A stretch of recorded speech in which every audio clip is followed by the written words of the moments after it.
할렐루야. 삶의 자리에서 감사함으로 하나님께 예배드리는 모든 믿음의 심령 위에 이 땅에 오신 우리 주 예수 그리스도의 사랑과 평화가 함께하기를 축복합니다.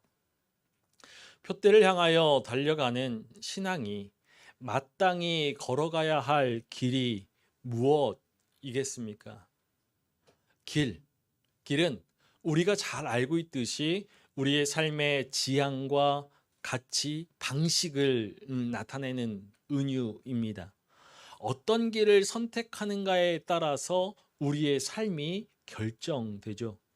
나그네의 인생을 살아가는 우리는 내가 곧 길이요 진리요 생명이니 라고 말씀하신 예수 그리스도만을 길로 삼고서 걸어가야 합니다. 우리가 말씀을 통해서 계속해서 확인하고 있듯이 찾는 자가 적은 좁은 문으로 들어가서 협착한 길을 걸어가는 것이 표대를 향하여 달려가는 신앙의 삶이지요. 영원한 생명으로 인도하는 십자가의 길을 걸어가야 하는 것입니다. 그래서 우리의 신앙은 세상의 가치와 사고, 지향과 방식을 끊어내고서 신앙의 가치와 사고 그리고 지향과 방식으로 살아가겠다는 그런 도전 그리고 결단입니다. 끊임없이 충돌하는 그러한 가치와 사고, 지향과 방식 속에서 신앙의 가치, 신앙의 사고, 신앙의 지향, 신앙의 방식을 선택하고 믿음을 오롯이 살아내기 위해서 분투하는 것이 바로 신앙입니다. 이 도전과 결단 그리고 선택과 분투 속에서 끊임없이 제기되는 두 가지 질문이 있습니다. 첫 번째는 예수를 믿을 것인가? 예수를 믿을 것인가? 우리의 상식으로 우리의 기준으로 받아들이지 못할 만큼의 그러한 급진적인 말씀을 하셔도 군말 없이 그 말씀을 받아들일 수 있느냐라는 것이죠. 예수를 믿을 것인가? 두 번째로 예수께 순종할 것인가? 많은 사람들이, 많은 신앙인들이, 많은 성도들이 말씀을 한 귀로 듣고 한 귀로 흘려버립니다. 철저하게 순종하지 않고 적당한 수준에서 안주하면서 살아가죠. 그러니까 예수께 순종할 것인가? 이 질문은, 이 물음은 말씀에 순종하는 삶, 말씀 위에 바로 서는 삶을 살아갈 수 있겠느냐라는 물음인 것입니다. 표대를 향하여 달려가는 그 십자가의 길에 절대적인 믿음, 예수를 믿을 것인가? 그리고 절대적인 순종, 예수께 순종할 것인가? 이 두 가지 어려운 문제가 놓여 있는 것이죠. 믿음의 삶을 살겠다라고 다짐하고 그리스도를 영접하였다라고 말하는 많은 사람들이 비성경적인 뿐만 아니라 스스로 전파하는 그 복음과도 정면으로 배치되는 그 세상의 가치, 세상의 사고, 세상의 지향과 방식을 받아들이고 있습니다. 우리는 이 세상적인 기준을 토대로 성공을 추구하고 우리의 삶을, 지금의 삶을 향유하면서 지금의 방식대로 살아갈 수 있습니다. 또는 성경에 기록된 예수 그리스도의 삶을 정직한 시선으로 바라보면서 예수 그리스도를 진정으로 믿고 따를 때 우리의 삶에 어떤 일들이 일어날지 담대하게 물어가는 그러한 삶을 선택할 수도 있죠. 앞서 말씀드린 전자는 타협적인 신앙의 삶으로 넓은 문으로 들어가서 넓은 길로 걸어가는 것입니다. 그리고 후자는 전적인, 절대적인 순종, 절대적인 헌신의 신앙관으로서 좁은 문으로 들어가서 협착한 길을 걸어가는 것이죠. 과연 우리는 어떤 선택으로 어떤 문, 어떤 길로 들어섰습니까? 아니, 지금 우리의 믿음은 어떠한 길에, 어떤 길에 서 있습니까? 자기를 부인하고 자기 십자가를 지고 나를 따라오라 하시던 예수님의 부르심을 잊어버리고서 우리 지금 누리는 평안과 축복에만 연연하고 있진 않은지 오늘 말씀을 통해 우리의 모습을 점검해 보아야 할 것입니다. 누가복음 9장의 말씀은 누가복음 24장 전체에서 전환점이 되는 말씀입니다. 9장에는 12제자의 파송, 그리고 오병이어의 기적, 그리고 베드로의 고백, 그리고 순환예고, 변화산 사건, 귀신 축출, 그리고 제자들의 자리를 다툼하는 자리 다툼, 그리고 사마리아 마을의 배척, 그리고 오늘 우리가 보게 될 본문의 말씀이 차례대로 기록되어져 있죠. 28절부터 기록된 변화산 사건을 기점으로 예수님의 생애에 변화가 찾아옵니다. 갈릴리를 중심으로 하여서 하나님 나라의 복음을 선포하셨던 예수님은 변화산에서 내려오신 후에 예루살렘을 향해서 길을 떠나시죠. 예수님께서는 자신과 제자들을 거부한 사마리아의 한 마을을 떠나서 예루살렘으로 향하는 그 길에 세 사람을 만나셨습니다. 그들은 모두 제자가 되기를 원했거나 예수님께서 제자로 삼기 위해서 부르신 사람들이었죠. 결론적으로 이 세 사람 모두는 예수님의 제자가 될 수 없었습니다.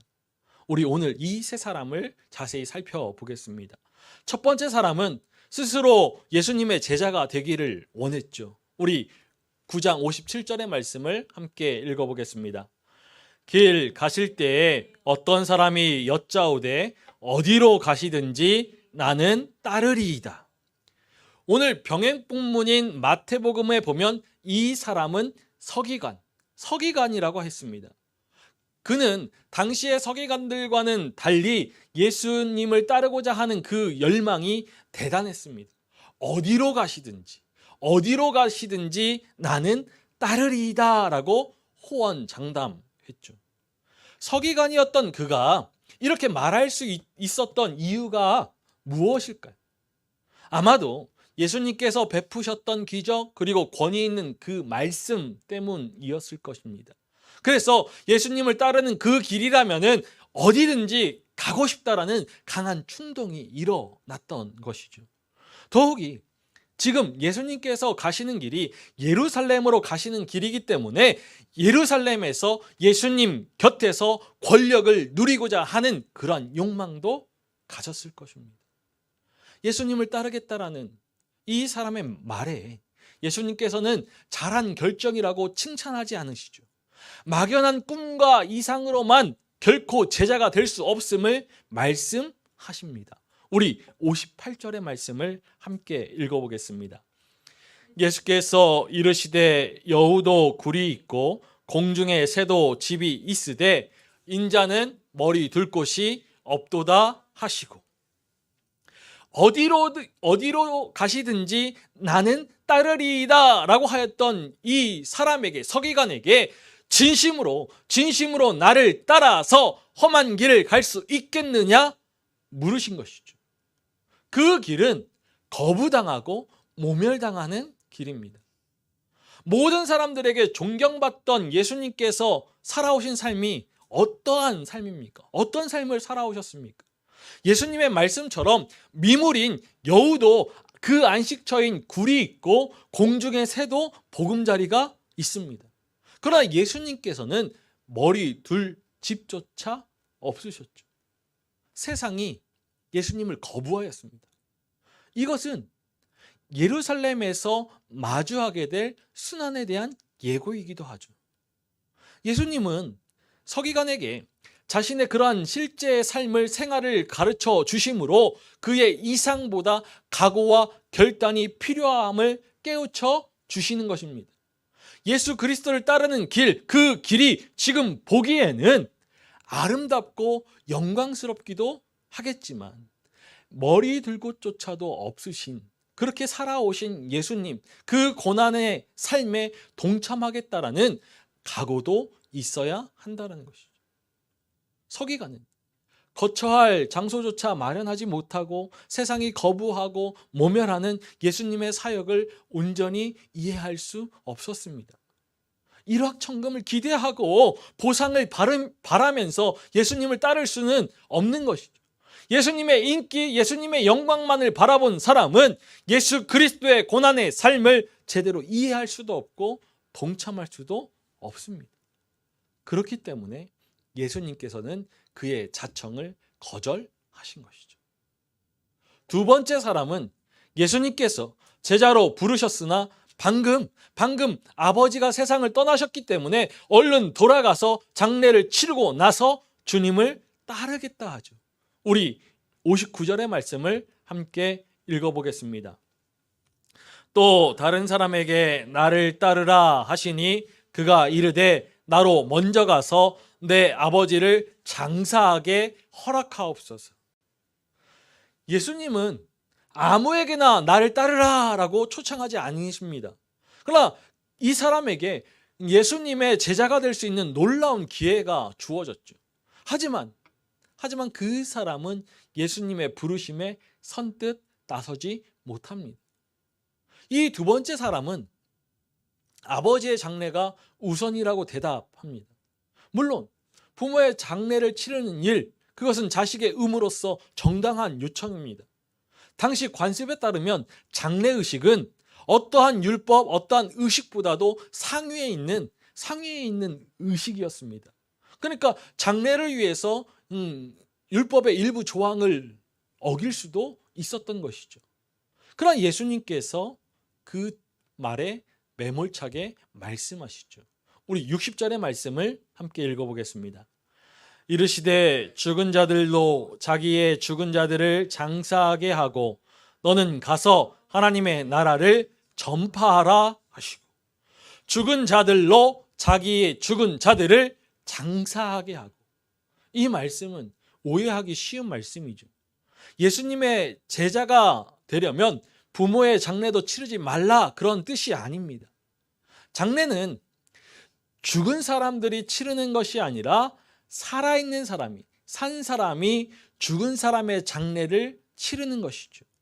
이것은 일종의 상징적인 표현입니다.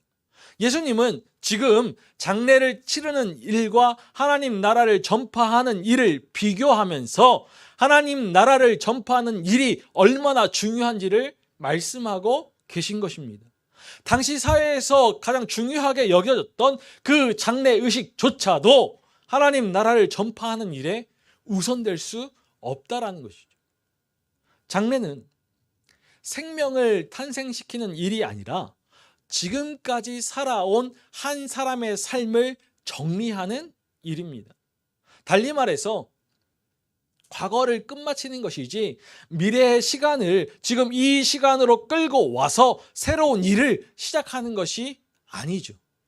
그러나 예수님께서 이 땅에 오신 순간부터 새롭게 동터오기 시작한 하나님 나라, 그 하나님의 나라를 전파하는 일, 그것은 살아있는 사람을 위한 일입니다.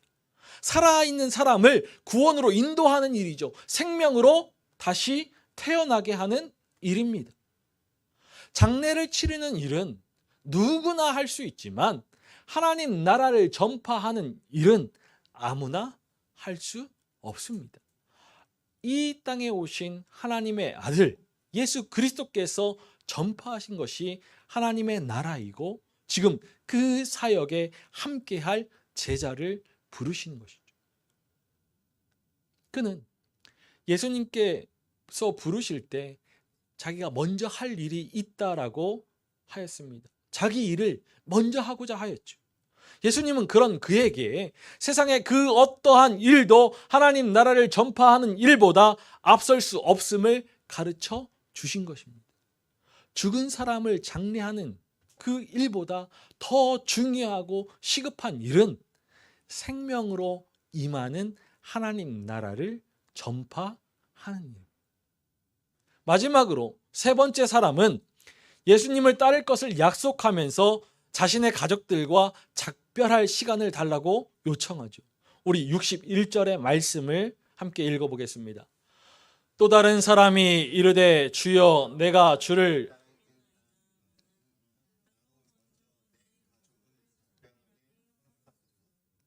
이 사람은 앞선 두 사람과는 다르게 예수님을 따를 그 마음의 각오를 단단히 한 사람입니다. 예수님을 주님으로 부르면서 첫 번째 사람과 마찬가지로 스스로 예수님을 따르고자 하였죠. 그런데 이 말씀은 선지자 엘리야가 엘리사를 제자로 불렀을 때 이야기를 떠올려 줍니다. 12겨리소를 앞세우고서 밭을 갈고 있던 엘리사에게 엘리야가 다가와서 자신의 그 겉옷을 던져주죠. 이 겉옷을 던져준 엘리야의 행위는 엘리사를 제자로 삼겠다라는 그런 의지가 담긴 행동입니다. 더불어서 엘리사가 엘리야의 영을 받아서 하나님의 일을 감당하게 될 것이다라는 그것을 암시하는 표징이기도 하죠. 엘리야의 뜻을 깨달은 엘리사가 엘리야에게 청합니다. 우리 열왕기상 19장 20절의 말씀을 함께 읽어보겠습니다. 그가 소를 버리고 엘리야에게로 달려가서 이르되 청하건대 나를 내 부모와 입맞추게 하소서. 그리한 후에 내가 당신을 따르리이다. 엘리야가 그에게 이르되 돌아가라. 내가 내게 어떻게 행하였느냐 하니라. 엘리사는 부모님께 작별 인사를 하고 돌아와서 그 겨릿소를 잡아서 백성들에게 주고 엘리야를 따르면서 수정을 들었습니다. 그런데 지금 예수님은 가족과의 작별 인사를 허락하지 않으면서 말씀하시죠. 오늘 우리가 읽은 말씀 62절의 말씀을 다시 한번 읽어보겠습니다. 예수께서 이르시되 손에 쟁기를 잡고 뒤를 돌아보는 자는 하나님의 나라에 합당하지 아니하니라 하시니라. 예수님께서 왜 이토록 매정하게 말씀하셨을까요? 이 사람은 모든 점에서 부족함이 없었습니다.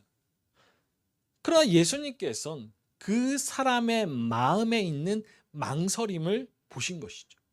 그는 한 가지 마음속에 그 마지막 남은 한 가닥의 정을 부인하지 못함으로 하나님 나라 앞에서 뒤로 물러설 수밖에 없는 자였던 것입니다.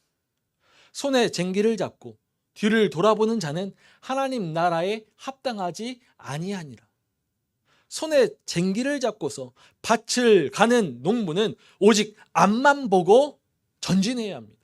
쟁기를 잡은 자는 이 사람이 자주 딴 생각을 하고 뒤를 돌아보고서 주춤거리면 똑바로 밭을 갈 수가 없죠.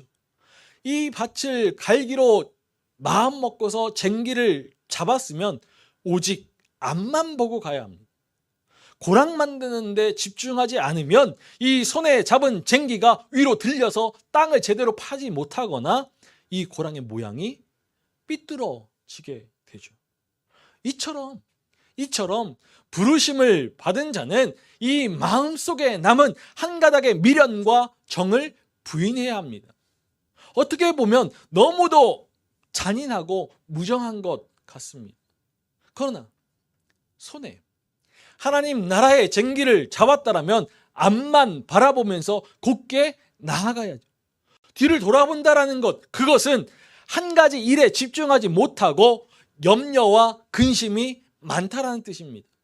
모든 것을 내려놓고서 그리스도를 따르기에는 미련이 많다라는 것이죠. 그러나 부르심을 받은 자는 오직 예수 그리스도만을 바라보고서 믿음의 길을 가야 합니다. 마지막 남은 인간적인 생각, 마지막 남은 인간적인 꿈과 이상, 마지막 남은 세상에 대한 그 미련, 삶에 대한 정과 욕심을 부인해야 하는 것이죠. 그리고서 전폭적으로 예수 그리스도 한 분만으로 만족하고 예수 그리스도 한 분만을 바라보고서 전진해야 합니다. 그때 비로소 하나님 나라에 합당한 자가 될 수 있는 것입니다. 예수님은 오늘 이 세 사람과 고도의 심리전을 펼치신 것 아닙니다. 예수님은 좁은 문으로 들어가서 협착한 길을 걸으려면은, 예수 그리스도의 제자가 되려면은 개인적인 욕망이나 기대, 더 나아가서 세상의 많은 관계까지도 모든 것을 포기해야 한다라는 그 사실을 처음부터 담담하게 그리고 분명하게 말씀하고 계신 것이죠. 나를 따르라 부르시는 예수님의 초대에 응하려면은 일반적인 수준 이상의 대가를 치러야 했습니다. 가정을 버리고 일을 버리고 소중했던 것들을 버려두고서 예수님을 따라야 했죠. 그러한 땅바닥에 많은 사람들이 예수님 곁을 떠나갔지만 예수님은 그러한 숫자에 연연하지 않으셨습니다. 사실 예수님은 많은 사람들의 그 시선을 끄는 일에는 눈꼽만큼의 관심도 없으셨죠. 대신 그 급진적인 복음, 삶을 전복시키는 그 복음, 구원의 메시지를 믿고 따르는 몇몇에게 집중하셨습니다. 그리고 철저하게 순종하는 그 소수를 사용하셔서 역사의 물줄기를 새로운 방향으로 바꾸셨다. 그것이 바로 이 땅에 오신 하나님의 아들 예수 그리스도의 하나님 나라 운동입니다. 오늘 우리가 보아야 할 누가복음의 말씀, 본문의 말씀은 57절에 길 가실 때라는 표현으로 시작되고 있습니다. 그런데 앞선 51절의 말씀을 보면은 예수님께서 승천하실 기약이 차감해 예루살렘을 향하여 올라가기로 굳게 결심하셨다라고 전하여 주고 있습니다. 승천하실 기약이 차간다. 이것은 예수님의 승천만이 아니라 죽음과 부활까지도 그러한 포함한 시간이 다가오고 있다라는 것을 말하는 것입니다. 그때가 다가오자 예수님께서 예루살렘을 향하여 올라가기로 결심하셨죠. 누가복음이 전하여 주고 있듯이 이 예루살렘을 향하여 가는 그 길은 십자가의 순환을 맞이하는 길입니다. 십자가 죽음이 기다리고 있는 길이죠. 그러니까 지금 이 시간은 평범한 시간이 아니라 비상한 시간입니다. 예수님께서 이 땅에 오셔서 그의 삶으로 선포하신 하나님 나라의 운동이 예수님의 십자가 죽음으로 끝이 날 것인지, 혹은 제자들을 통하여서, 부르심을 받은 제자들을 통하여서 하나님 나라 운동이 계속 이어질 것인지, 그 위중한 시간에 전하여 주신 말씀입니다. 그래서 예수님은 뒤이은 누가복음 10장에서 제자들을 파송하시면서 추수할 것은 많되 일꾼이 적다라고 하셨습니다. 예수님의 부르심은 복음서 곳곳에 기록되어져 있죠. 우리가 익히 잘 알고 있는 부자 청년의 이야기나 12제자를 부르실 때 이야기, 이 모든 이야기들이 자신의 삶을 포기하는, 그 삶을 뒤흔드는 급진적인 부르심이었습니다.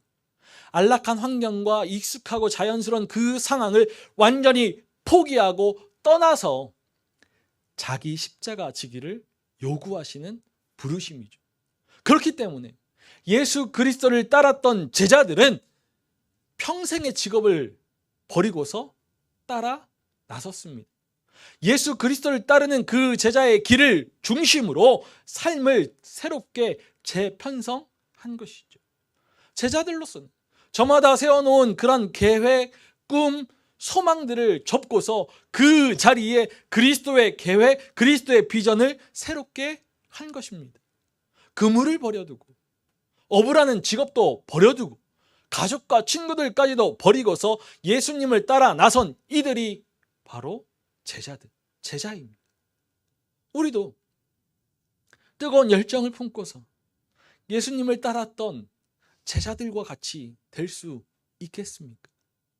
머리로는, 아니 우리의 믿음으로는 자기를 부인하고 자기 십자가를 지고 따르라는 예수님의 부르심에 순종하고 나아갈 수 있지만, 우리의 삶에서는 우리가 가진 것을 포기할 수 없고 내려놓을 수 없어서 이만하면 됐지 하고 적당한 타협 속에 살아가는 순간들이 너무나도 많습니다. 바로 이 시점이 믿음과 삶의 괴리가 일어나는 지점이죠. 삶으로 예수 그리스도를 사랑하고 그 뜻에 온전히 순종하는 믿음이 되지 못하는 것입니다. 우리는 우리 스스로의, 우리만의 예수의 모습을 그리고 있습니다.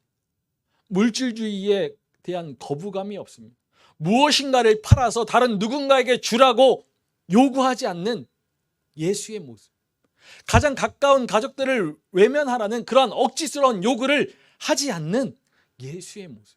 그렇게 우리가 이해할 수 있을 정도만큼 그 말씀을 받아들이고 예수의 가르침을 받아들입니다. 진정 이 땅에서 하나님의 뜻을 온전히 순전하게 살아간 예수 그리스도는 저만치 버려두고서 우리 스스로 예수라는 우리의 우상을 만들어서 섬겨갈 때가 있는 것이죠. 오늘 말씀에 비추어서 우리 자신에게 묻고 대답해야 합니다.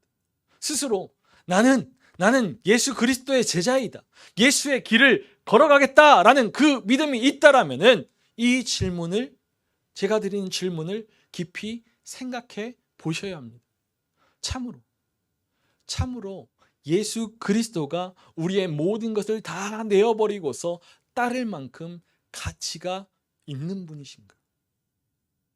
우리의 생명을 구원하신 의로우신 분이기 때문에 그리스도 안에서 온전해지기 위하여서 우리의 소유와 우리 존재 전체를 내버려도 아깝지 않은가? 우리가 믿음을 이야기할 때 앞서도 말씀드렸지만 복음서에서 나오는 부자 청년의 이야기만큼 자주 거론되는 이야기는 없습니다. 우리 마가복음 10장 21절의 말씀을 함께 읽어보겠습니다. 예수께서 그를 보시고 사랑하사 이르시되 내게 아직도 한 가지 부족한 것이 있으니 가서 내게 있는 것을 다 팔아 가난한 자들에게 주라. 그리하면 하늘에서 보화가 내게 있으리라. 그리고 와서 나를 따르라 하시니. 예수님께서 부자 청년에게 가진 것을 다 팔아서 가난한 이들에게 나눠주라고 가르치신 이유가 무엇입니까? 그 이유는 하늘에 보화가 있을 것이기 때문에 내게 있는 것을 다 팔아서 가난한 자들에게 주라. 그리고 와서 나를 따르라 하신 것이죠. 예수님의 생각은, 예수님의 계획은 부자 청년을 망하게 해서 거리로 내몰자는 것이 아닙니다. 영원한 보화를 손에 넣기 위해서 세상과 세상 것에 대한 사랑을 버려야 한다는 것이죠.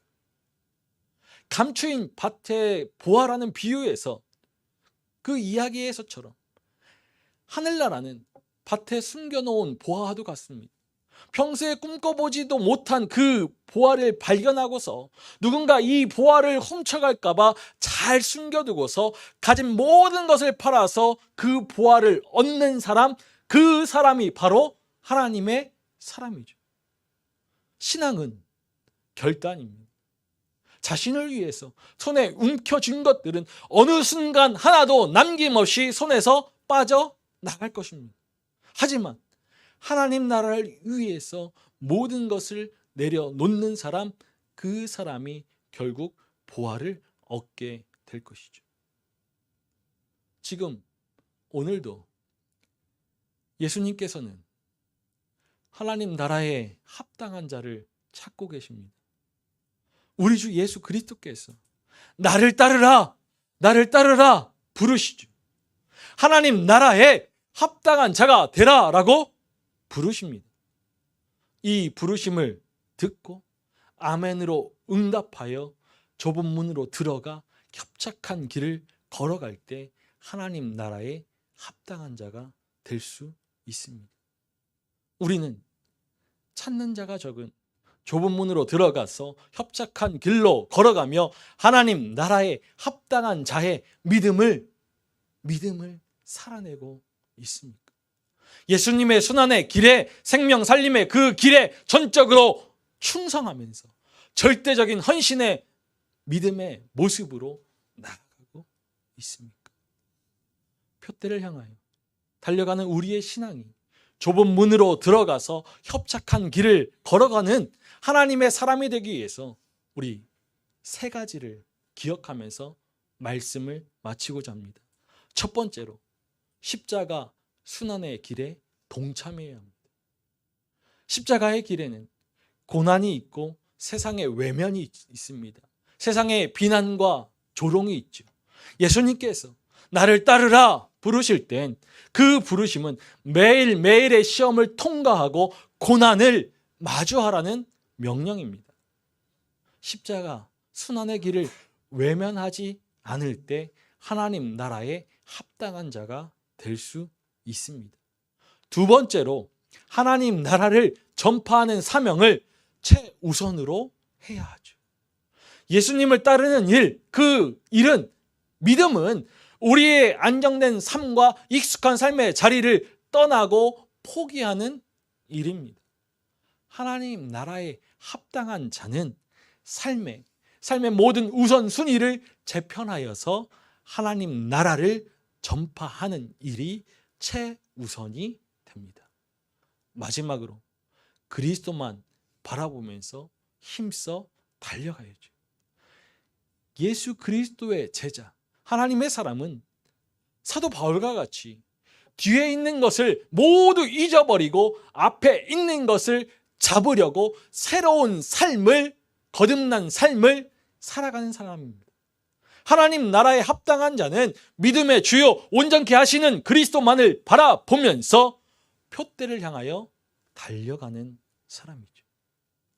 이 세 가지 믿음의 자세를 견지하면서 그리스도를 얻고자 부름의 상을 위하여 달려 나아갈 때 우리 모두가 하나님 나라에 합당한 자가 될 수 있을 것입니다. 사랑하는 믿음의 가족 여러분 모두가 나를 따르라 부르시는 예수님의 음성에 귀 기울이고 좁은 문으로 들어가 협착한 길로 걸어가서 하나님 나라에 합당한 자로 믿음의 삶을 온전히 살아내시길 주님의 이름으로 간절히 축원합니다.